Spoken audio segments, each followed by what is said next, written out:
ये कहानी एक ऐसे विनाशकारी समय की है जब पूरी दुनिया के वैज्ञानिकों को समंदर की गहराइयों में कुछ ऐसा मिलता है जिसने विज्ञान के होश उड़ा दिए हैं। दुनिया भर में एक साथ अजीब घटनाएं होने लगती हैं। कहीं व्हेल्स जानबूझकर जहाजों को डुबो रही हैं, कहीं समुद्र की गहराइयों से ऐसा जहर फैलता है जो मिनटों में पूरा इलाका खत्म कर देता है, और कहीं पानी के नीचे मौजूद कोई अनदेखी ताकत इंसानों को चुन चुन कर मार रही है। तो चलिए शुरू करते हैं। कहानी की शुरुआत में एक नॉर्वेजियन मछुआरा सुबह सुबह समुद्र में मछली पकड़ने निकलता है। सही जगह मिलने पर वह जाल फेंक देता है, लेकिन जब वक्त आने पर वह जाल वापस खींचना चाहता है तो अचानक कुछ गड़बड़ हो जाती है। वह चाहे जितनी ताकत लगा ले, जाल हिलता तक नहीं। अगले ही पल कोई अनजानी ताकत उसे सीधे समुद्र में खींच लेती है। उसके हाथ में पकड़ा जाल भी धीरे धीरे नीचे डूबने लगता है। वह हिम्मत करके गोता लगाता है, चाकू निकालकर जाल काटने ही वाला होता है कि तभी उसे ऊपर से अंधेरा सा महसूस होता है। ऊपर देखता है तो उसके होश उड़ जाते हैं, क्योंकि अनगिनत मछलियां उसे चारों तरफ से घेर चुकी होती हैं। कुछ ही पलों में वह मछलियों के झुंड में पूरी तरह गायब हो जाता है। दूर से देखने पर सिर्फ एक खाली नाव समुद्र के बीच रह जाती है। लेकिन अजीब घटनाएं यहीं खत्म नहीं होती। अगली सुबह करीब 30 टन वजन वाली एक टाइगर शार्क की लाश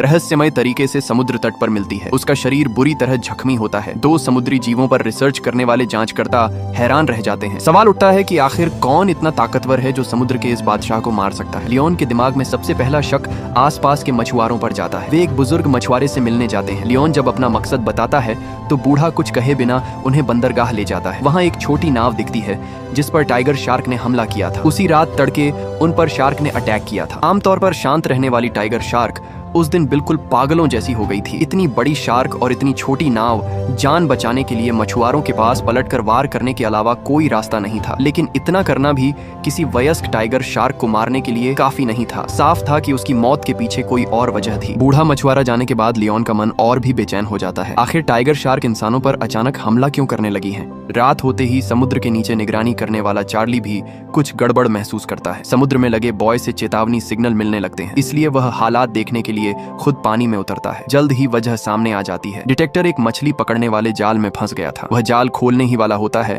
कि तभी उसे पास से एक अजीब सी आवाज सुनाई देती है। वह घबरा जाता है, जल्दी जल्दी जाल खोलकर डिटेक्टर को पकड़ता है और सतह की ओर तैरने लगता है। पानी से बाहर निकलने पर इस बार कोई हादसा नहीं होता। वह सुरक्षित नाव पर चढ़ जाता है। फिर भी न जाने क्यों वह जोर जोर से हाँफ रहा होता है और अंदर से ऐसा महसूस करता है जैसे मौत को छू कर लौटा हो। लेकिन उसका काम अभी खत्म नहीं हुआ था, क्योंकि उसे डिटेक्टर दोबारा समुद्र में डालना था। इस बार वह अपने बॉयफ्रेंड को मदद के लिए बुलाता है। सही जगह तय करने के बाद दोनों मिलकर डिटेक्टर नीचे उतार देते हैं। वापस लौटने ही वाले होते हैं कि चार्ली के बॉयफ्रेंड की नजर पानी की सतह पर किसी ऐसी चीज पर पड़ती है जो उसने पहले कभी नहीं देखी थी। चार्ली हुक की मदद से उसे बाहर खींच लेता है। फिर वह अपने बॉयफ्रेंड को समझाने के लिए एक छोटा सा ट्रिक दिखाता है। बॉयफ्रेंड पूरी तरह सन्न रह जाता है। चार्ली बताता है कि समुद्र में मरने के बाद शरीर सड़ता है, उससे मीथेन गैस बनती है और दबाव में वही मीथेन जमकर आग वाली बर्फ यानी फायर आइस बन जाती है। उसके हाथ में जो चीज है वही फायर आइस थी। शुरू में चार्ली ने इसे ज्यादा गंभीरता से नहीं लिया, लेकिन जैसे ही उसने समुद्र की सतह की ओर देखा, उसका चेहरा जम गया। पानी पर बड़ी मात्रा में फायर आइस तैर रही थी। 1-2 टुकड़े होना सामान्य था, लेकिन इतनी ज्यादा मात्रा बिल्कुल असामान्य थी। उसने तुरंत अपने सीनियर्स को रिपोर्ट किया। ऊपर वालों ने भी यह देखकर झटका खाया। सबको लगा कि कुछ तो बहुत गलत हो रहा है। चार्ली को आदेश मिला कि वह इस समुद्री इलाके पर लगातार नजर रखे और जरा सी भी गड़बड़ी हो तो तुरंत रिपोर्ट करे। पिछले कुछ दिनों से लियोन लगातार आसपास के समुद्री इलाके में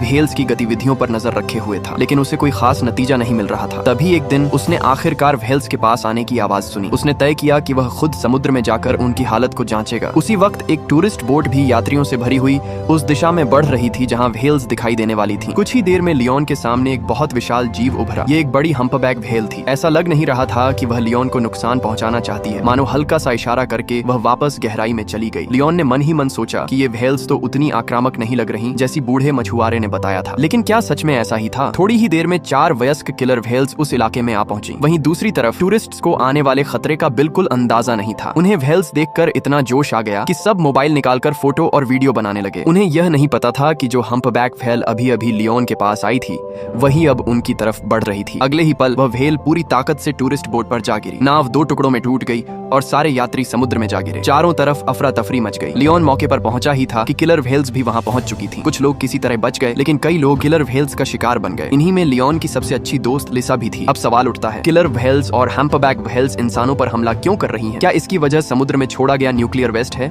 जिसने उन्हें भड़का दिया, या फिर इसके पीछे कोई और कहीं ज्यादा गहरी वजह है? उधर एक मिशेलिन स्टार शेफ रसोई में रखे लॉबस्टर को काटने ही वाला था कि अचानक उसके हाथ रुक गए। उसने देखा कि लॉबस्टर के शरीर से रुई जैसी सफेद तरल चीज निकल रही थी। इतने सालों के करियर में उसने ऐसा पहले कभी नहीं देखा था। वह उसे ध्यान से देखने ही वाला था कि अचानक और भी ज्यादा सफेद तरल बाहर निकल आया। शेफ गुस्से में आकर अपने सहायक को लॉबस्टर हटाने और सफाई करने का आदेश देता है। वह लॉबस्टर को उठाकर पास खड़ी एक महिला कट्टर को देता है और खुद सफेद तरल को साफ करवाने लगता है। महिला कट्टर लॉबस्टर को ग्राइंडर में डाल देती है, लेकिन जैसे ही वह मशीन चालू करती है, लॉबस्टर के अंदर की सफेद तरल चीज उछलकर उसके ऊपर पड़ जाती है। वह देखती है कि सब कुछ नाली में बह गया है, तो ज्यादा ध्यान दिए बिना वहां से चली जाती है। लेकिन रात होते ही अजीब घटनाएं शुरू हो जाती हैं। शेफ के हाथ बेकाबू कांपने लगते हैं, पसीने से तर हो जाता है और शरीर में जरा भी ताकत नहीं बचती। मजबूर होकर वह फिर से सहायक को बुलाता है। उसे लगने लगता है कि अगर वह तुरंत बाहर नहीं गया तो वहीं दम घुट जाएगा। वह किसी तरह खुद को संभालते हुए रेस्टोरेंट से बाहर निकलता है, लेकिन कुछ ही दूर जाकर जमीन पर गिर पड़ता है। उसके मुंह से गाढ़ा काला खून निकलता है। एक लॉबस्टर की वजह से उसकी जान चली जाती है। रसोई में मौजूद बाकी दोनों की हालत भी कुछ ठीक नहीं थी। दोनों की ताकत भी जवाब दे चुकी थी। महिला कट्टर खुद को संभालने की कोशिश करती है,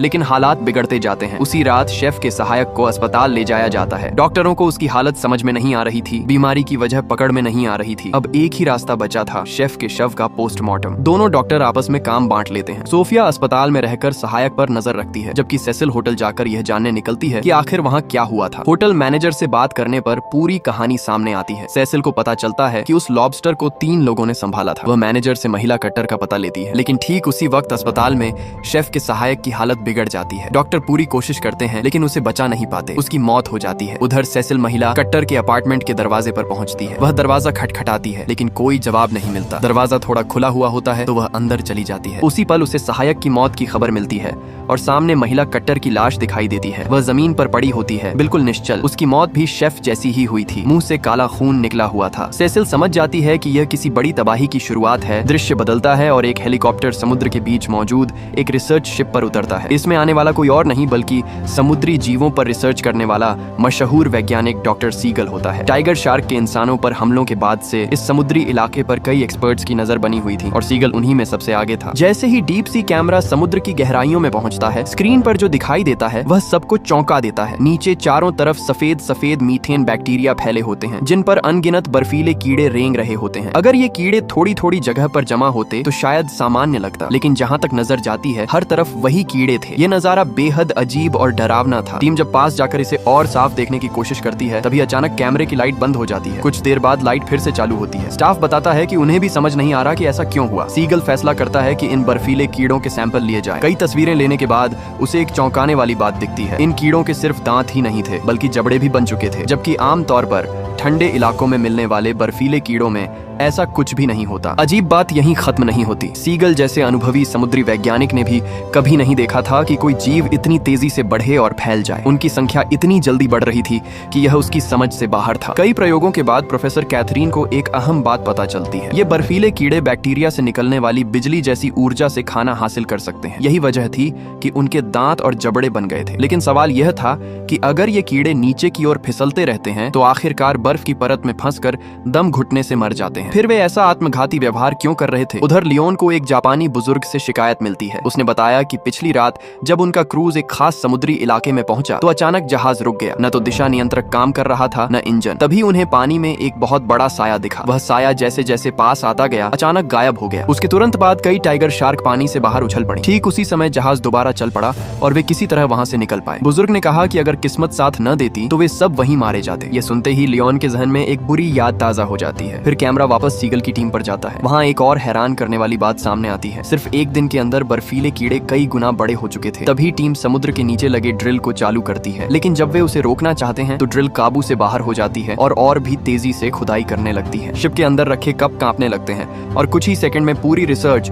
शिप जोर जोर से हिलने लगती है। जहाज कुछ देर तक समुद्र की लहरों पर डगमगाता रहता है, फिर जाकर सब शांत होता है। इसी बीच कैथरीन को एक और खोज मिलती है। ये सच था कि बर्फीले कीड़े बैक्टीरिया के बीच मर जाते हैं, लेकिन मरने के बाद वे अपने अंदर अंदर जमा भारी मात्रा में बैक्टीरिया छोड़ देते हैं, जो फिर बर्फ की परत को और ज्यादा नुकसान पहुंचाते हैं। वे ऐसा क्यों कर रहे हैं, यह अभी साफ नहीं था, लेकिन कैथरीन को यकीन था कि इससे ग्रीन हाउस इफेक्ट पर कोई असर नहीं पड़ेगा, इसलिए ज्यादा घबराने की बात नहीं है। लेकिन क्या वाकई ऐसा ही था? असल में खतरा उनकी सोच से कहीं बड़ा था। उधर पास के ही दूसरे समुद्री इलाके में चार्ली की दोस्त और सहकर्मी जूली को चार्ली की तरफ से एक ईमेल मिलता है। वह प्यार भरा जन्मदिन का संदेश होता है। जूली इसे देखकर बहुत खुश हो जाती है और चार्ली के लिए एक वीडियो रिकॉर्ड करती है, जिसमें वह दिल से कई बातें कहती है। वीडियो खत्म होते ही एक अजीब घटना होती है। उसका कंप्यूटर अचानक काम करना बंद कर देता है और डेस्कटॉप पर बना पेंगुइन हिलने लगता है। अगले ही पल उसे पीछे रखे सिस्टम से जोरदार आवाज सुनाई देती है। वह जहाज के नीचे का सोनार सिग्नल था। वह अभी समझ ही रही होती है कि हो क्या रहा है। तभी पूरा जहाज जोर से हिलने लगता है। हाँ, वह उसका जन्मदिन था, लेकिन वही उसका आखिरी दिन भी बन जाता है। एक मेडिकल एक्सपर्ट अपनी उंगली काटती है और खून की एक बूंद कांच के बर्तन में गिराती है। जैसे ही माइक्रोस्कोप की तस्वीर स्क्रीन पर आती है,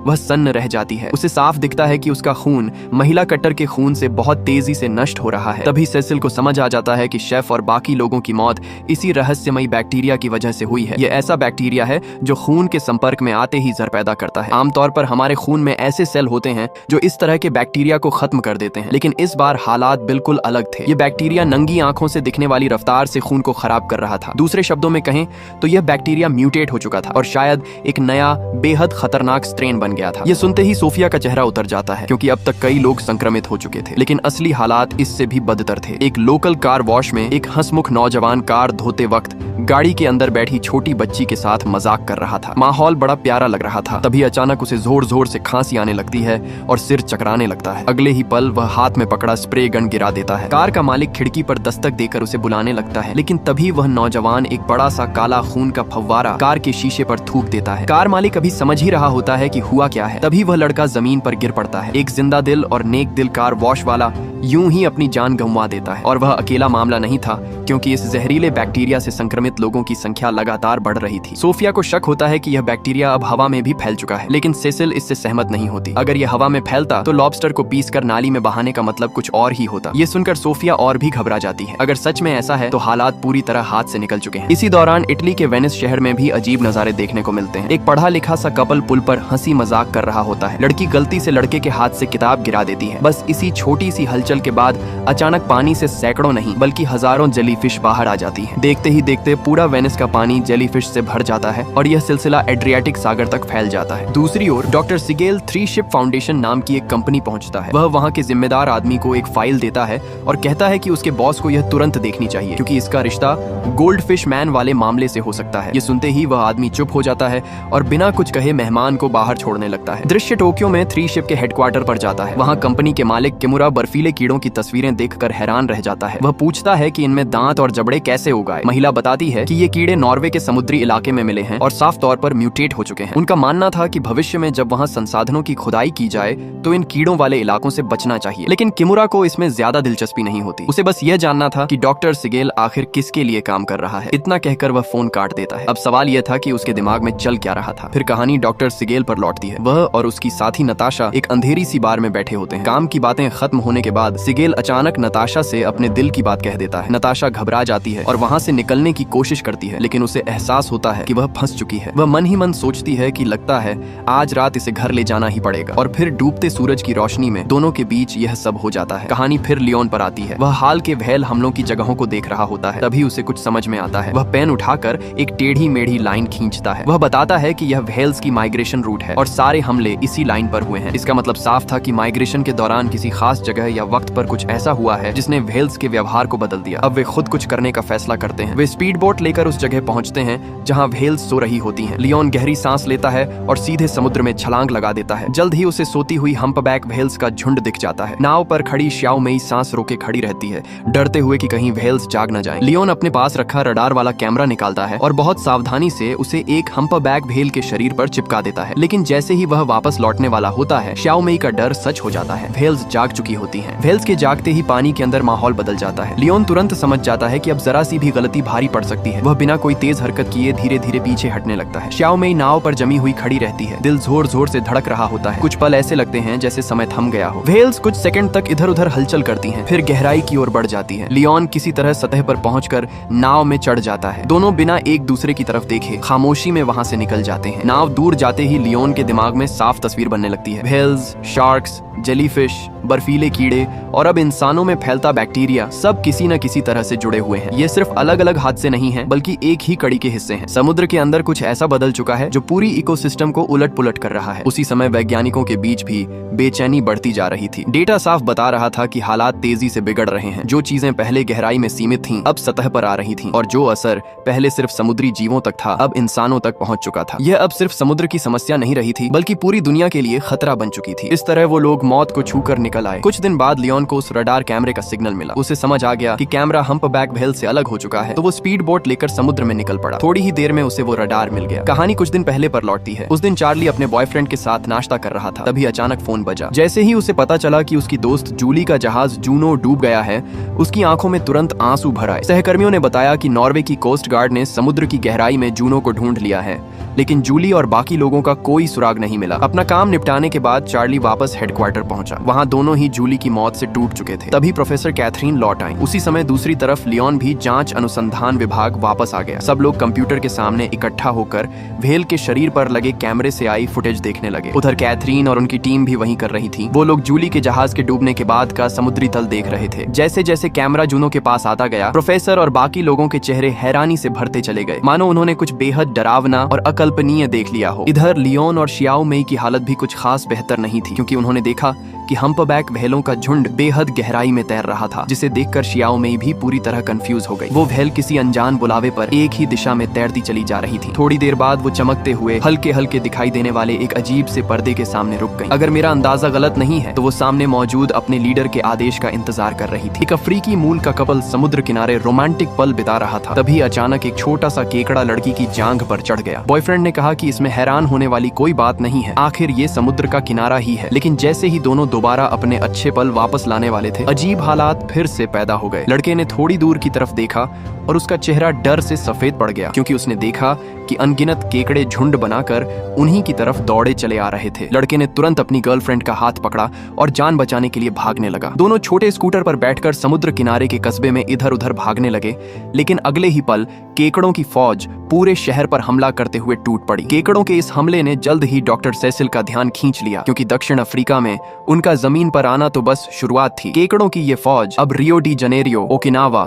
मुंबई जैसे कई शहरों में पहुंच चुकी थी। उनके जमीन पर आने की सबसे बड़ी वजह थी समुद्र के पानी का लगातार गर्म होना। मजबूरी में उन्हें ऐसा करना पड़ा। बाद में हमलावर केकड़ों को रेफ्रिजरेटेड ट्रकों में भरकर रिसर्च बेस लाया गया। सेसिल ने पूरी सुरक्षा तैयारी के बाद मेडिकल मशीन से केकड़ों को खोला। पहले उसने उनके पेट से थोड़ा सा गाढ़ा पदार्थ निकाला, फिर उस पर खून की एक बूंद डाली। कुछ ही पलों में उसने देखा कि खून की वो बूंद आंखों के सामने उस पदार्थ में समा गई। इससे साबित हो गया कि ये अजीब बैक्टीरिया सिर्फ लॉबस्टर में ही नहीं, बल्कि शायद हर समुद्री जीव के अंदर मौजूद है। दक्षिण अफ्रीका, ब्राजील, जापान और दूसरे देशों के एक्सपर्ट से बातचीत के बाद उन्हें हैरानी हुई कि हर समुद्र के केकड़ों का डीएनए लगभग एक जैसा था। इतना ही नहीं, हर तरह के केकड़े उन इलाकों में पाए जा रहे थे जो समुद्र के अंदर मौजूद हाइड्रोथर्मल वेंट्स के पास थे। सेसिल का मानना था कि इनमें किसी तरह का म्यूटेशन हो चुका है, और इसका मतलब था कि एक बहुत बड़ी आपदा आ चुकी है। इस मामले पर तुरंत एक हाई लेवल मीटिंग बुलाई गई। अंदेशा था कि यह जहरीला संक्रमण दूषित खाना, पानी या इंसानों के आपसी संपर्क से फैल सकता है। क्योंकि इस जहर को मारने के लिए कोई दवा मौजूद नहीं थी, इसलिए फिलहाल एक ही रास्ता था, इसे फैलने से रोकना। इसके लिए अटलांटिक महासागर के किनारे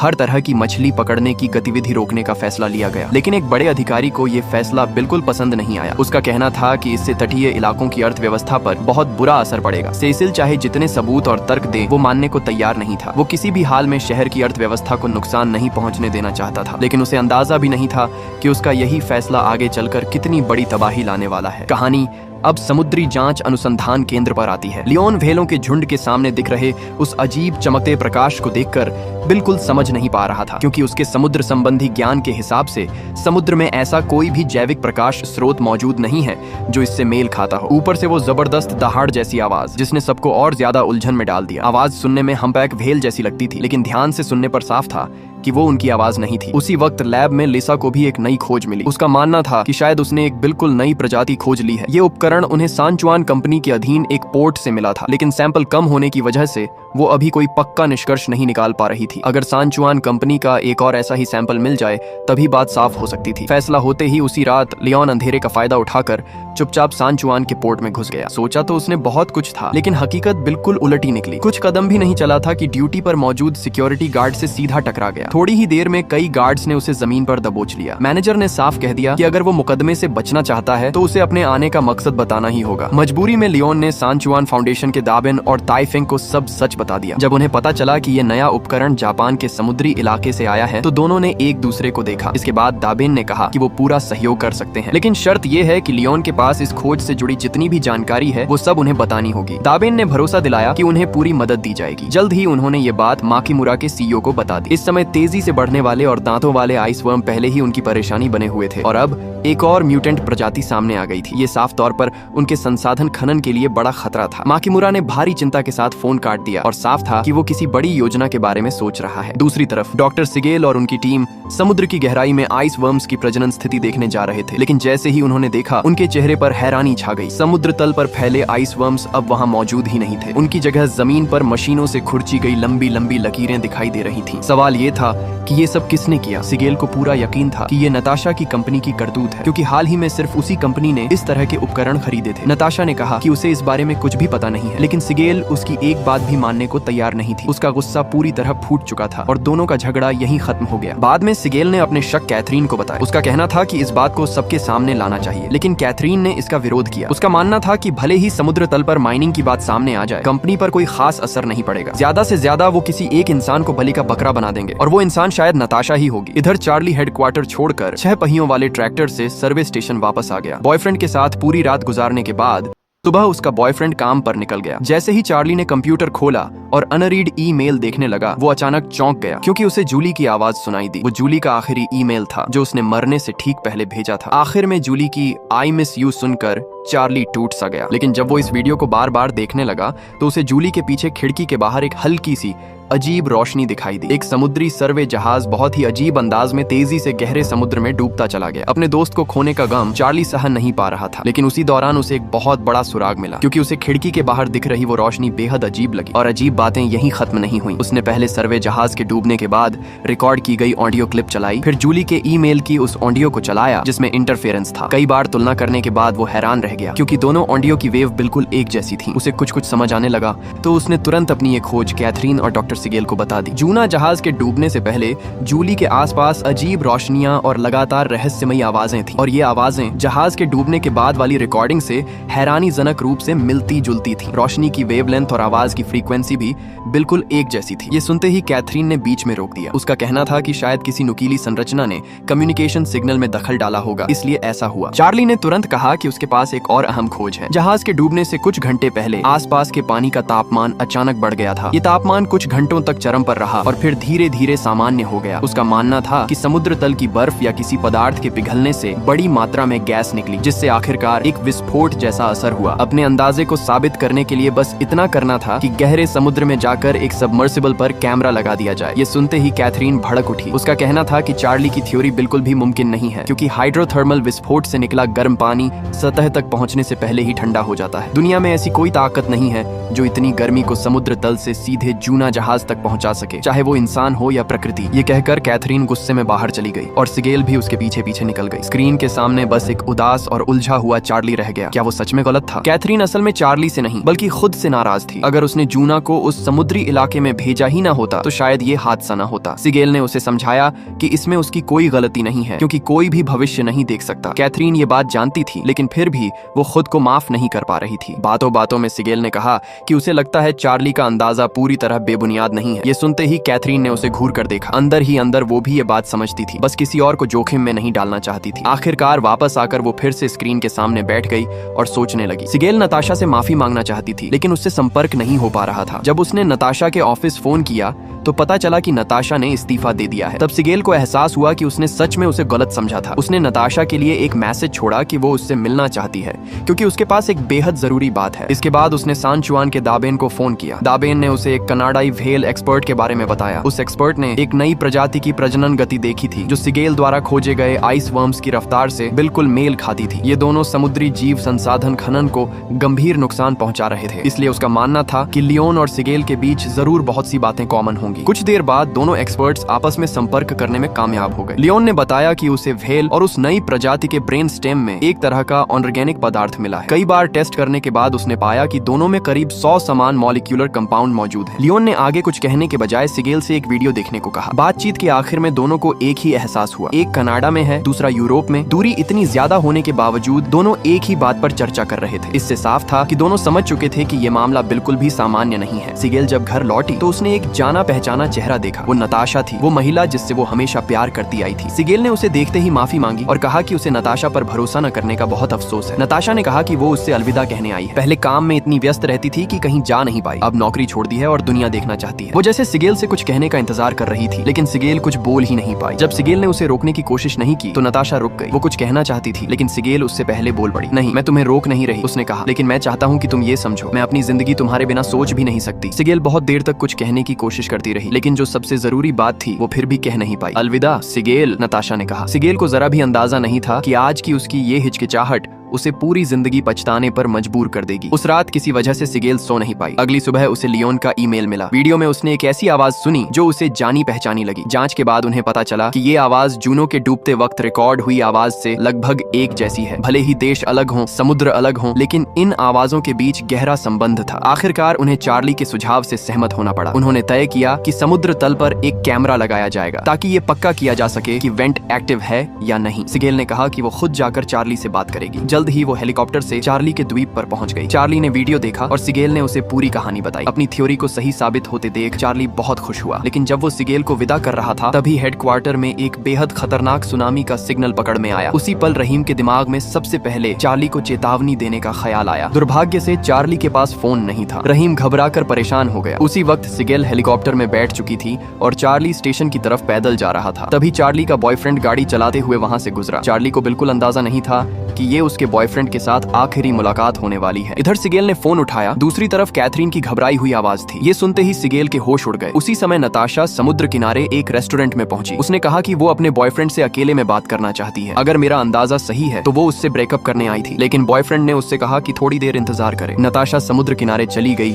और हवा महसूस करने लगी। उधर चार्ली अभी भी मुस्कुरा रहा था, लेकिन अगले ही पल उसका चेहरा बदल गया। वो अपने बॉयफ्रेंड की गाड़ी को रोकना चाहती थी, मगर उसकी आवाज वहां तक पहुंची ही नहीं। घबराकर वो पूरी ताकत से उसके पीछे दौड़ पड़ी। ये औरत समुद्र के किनारे खड़ी धूप सेंक रही होती है, लेकिन अगले ही पल उसके सिर के ऊपर अचानक समुद्री चीलों का एक बड़ा झुंड मंडराने लगता है। ऐसा लगता है जैसे उन्हें कोई अनदेखा सिग्नल मिल गया हो, क्योंकि वे सब एक साथ बहुत तेजी से उस इलाके को छोड़कर भागने लगती हैं। नताशा को जैसे ही होश आता है वह सामने फैले समुद्र की तरफ देखती है और उसी पल उसे एक बहुत बड़े खतरे की आहट महसूस होती है। बिना एक सेकंड गंवाए वह पूरी ताकत से दौड़ पड़ती है। उसी समय पास के रेस्टोरेंट में बैठे लोग भी यह सब देख लेते हैं और पल भर में हर कोई बेकाबू होकर जान बचाने के लिए ऐसे भागता है जैसे सिर पर मौत सवार हो। थोड़ी ही देर में नताशा को उसका बॉयफ्रेंड दिख जाता है। उसे लगता है कि अब वह उसे अपने साथ लेकर भागेगा, लेकिन अगले ही पल साफ हो जाता है कि वह गलत सोच रही थी। अपनी जान बचाने के लिए वह बेरहमी से कार स्टार्ट करता है और बिना पीछे देखे वहां से निकल जाता है।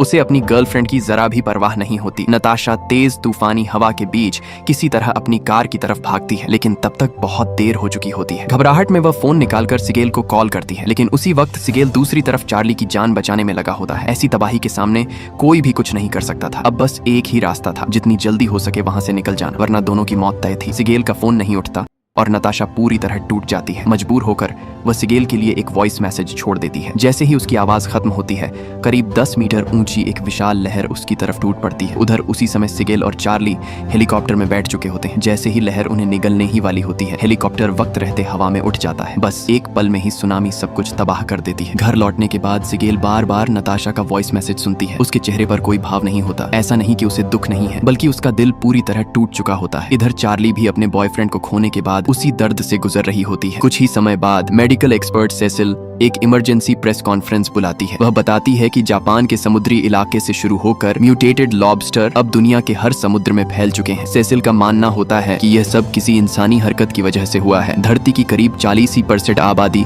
समुद्र के किनारे रहती है और अगर केकड़ों के झुंड इसी तरह जमीन पर चढ़ाई करते रहे तो इंसानियत को इतिहास का सबसे बड़ा पलायन करना पड़ेगा। इस हालात को रोकने के लिए सेसिल कुछ करने का फैसला करती है। उसी रात वह खुद सिगेल से संपर्क करती है और अपने मन की सारी बातें खुलकर रखती है। वह कहती है कि हाल के दिनों में जो कुछ भी हो रहा है उसे अब साइंस से समझाया ही नहीं जा सकता। पहले लॉबस्टर का मछुआरों के जाल में फंसना एक तरह से मजबूरी थी, लेकिन अब केकड़ों की फौज का इंसानों पर हमला करना पूरी तरह एक्टिव अटैक है। ये किसी भी तरह से नेचुरल साइंस से समझ में नहीं आता। सुनने में यह भले ही अजीब लगे, लेकिन सेसिल को लगता है कि यह समुद्री जीवों की तरफ से इंसानों के खिलाफ जवाबी हमला है, एक तरह का बदला। उसे बिल्कुल अंदाजा नहीं था कि सिगेल उसकी बात से पूरी तरह सहमत होगा। अगले ही दिन अलग अलग फील्ड के बड़े बड़े एक्सपर्ट एक साथ बैठते हैं और सारी घटनाओं को जोड़कर देखते हैं। इंसानों पर हमला करते व्हेल, दांतों वाले बर्फीले कीड़े, म्यूटेटेड ईल्स और बैक्टीरिया से भरे केकड़ों के झुंड। आखिरकार सब इस नतीजे पर पहुंचते हैं कि समुद्र की गहराई में जरूर कोई बेहद हाई इंटेलिजेंस म्यूटेटेड जीव मौजूद है जो सारे समुद्री जीवों के दिमाग को कंट्रोल कर रहा है और दुनिया का नया सिस्टम बनाना चाहता है। कुछ लोग तो यहाँ तक कहते हैं कि यह किसी एलियन इंटेलिजेंस का भी मामला हो सकता है। काफी सोच विचार के बाद फैसला होता है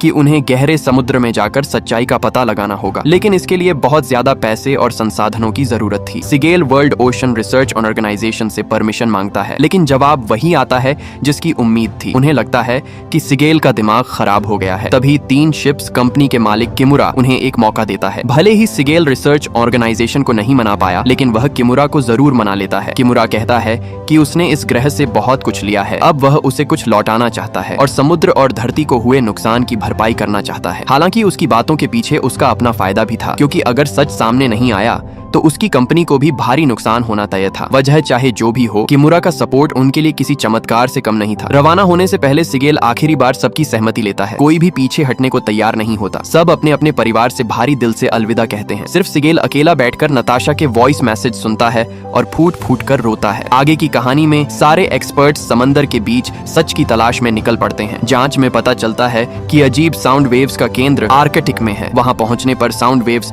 अपने सबसे खतरनाक लेवल पर होती हैं। तभी अचानक तेज बारिश शुरू हो जाती है और जहाज के नीचे नीली रोशनी फैलने लगती है, लेकिन किसी को इसका अंदाजा नहीं।